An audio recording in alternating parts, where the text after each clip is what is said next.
คุณผู้ชมจำนวนมากอาจจะเคยได้ยินชื่อของหลวงปู่ติชนัทฮันพระชาวเวียดนามซึ่งเป็นผู้นำผู้ก่อตั้งหมู่บ้านพลัมที่ประเทศฝรั่งเศสนะคะเน้นแนวทางปฏิบัติอย่างเรียบง่ายและเป็นที่สนใจของผู้คนจากทั่วโลกค่ะตามวิถีทางแห่งเซนแต่อาจจะยังมีผู้คนจำนวนมากที่ไม่เข้าใจนะคะว่าแต่ละวันกิจกรรมของนักบวชที่หมู่บ้านพลัมชุมชนสังฆะแห่งนี้ทำอะไรกันเพื่อที่จะฝึกและปฏิบัติเพื่อให้เกิดความเบิกบานในทุกอิริยาบถผู้กำกับหนังชาวฝรั่งเศสคนหนึ่งตัดสินใจที่จะลองเข้าร่วมปฏิบัติร่วมสังเกตการณ์และถ่ายทอดกิจกรรมในชีวิตประจำวันของชุมชนสังฆะแห่งหมู่บ้านพลัมค่ะดิฉันได้มีโอกาสสัมภาษณ์คุณแม็กซ์ฟิลและขอให้เล่าเรื่องที่เขาได้เรียนรู้จากการถ่ายทำภาพยนตร์เรื่อง Walk with Me ค่ะI knew early on that finding truth is not the same as finding happiness. You aspire to see the truth, but once you have seen it, you cannot avoid suffering. Otherwise, you have seen nothing at all. We did not have an approach. We allowed the material and our experience of filming to speak to us. And so it evolved through the filmmaking process. When we started editing, that's when we decided, okay, this is the way we're going to do it. Because in the filming material, we had 150 hours, we had interviews, we had different approaches, but the editing really made it a solid decision. Okay, this is the way we're going. You emphasize so much on voice, the voice of the bell, the singing, music, everything. What do you like to tell audience with the voice? Well, the sound is very, very, very important because we did not have so much added music. The music comes from the film itself. It comes from the monastics, apart from one section. So we needed to use sound, like the bird sound, the sound of eating, the sound of walking, of the feet walking through the leaves. All of this is very, very important to create the atmosphere. And so we spent a long, long time recording and then mixing the film. Because really in film, sound is 50%. It's so important. And in the cinema, you can really play with sound more than you can on television. So it was an opportunity for us to invest a lot of time into sound because we wanted to make this for the movie theatre. Mindfulness is to always arrive in the here and the now. We have been running a lot, but we have not arrived. How do you like audience to see Thich Nhat Hanh when you like to do this movie, or the message just come out toward the end of the story? We did not have any agenda, any idea of how we wanted Thich Nhat Hanh to be seen. It was much more about how do we tell a story about a monastic community and their teacher, which has resonance beyond people who already know about it. Because people who already know about it, who go on retreats, who listen to Thich Nhat Hanh's Dharma talks, that's the easy audience, because they're already in love.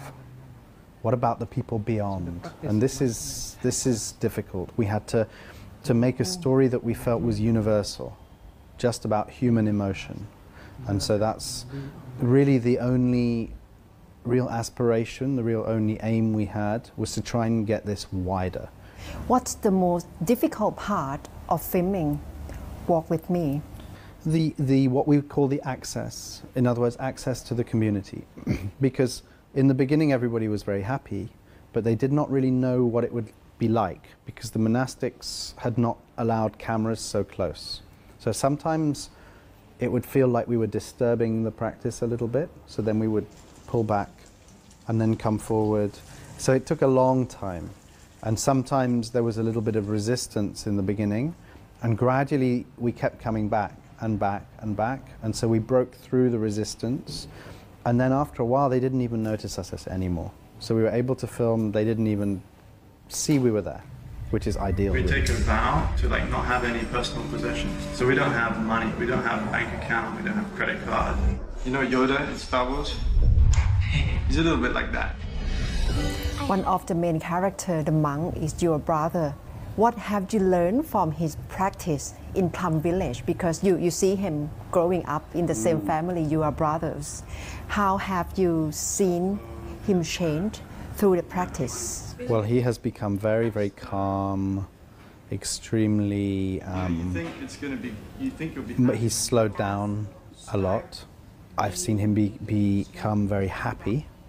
I know his happiness is very profound in this role, in this community. So that is very beautiful for an older brother to see his younger brother happy. Mountains and rivers, earth and sun all lie within the heart of consciousness. Do you have to introduce David Cumberbatch to Thich Nhat Hanh before he really show his voice in the film? No, he found it himself. Benedict had read one of Thai's books on love. 1 year before I asked him to do the film. And then when we asked him, he said, yes, I will do anything for this. He said, Thich Nhat Hanh has changed my life. Wow, that's great. So I will do it. And we're excited that in October at the London Film Festival, he will see the film.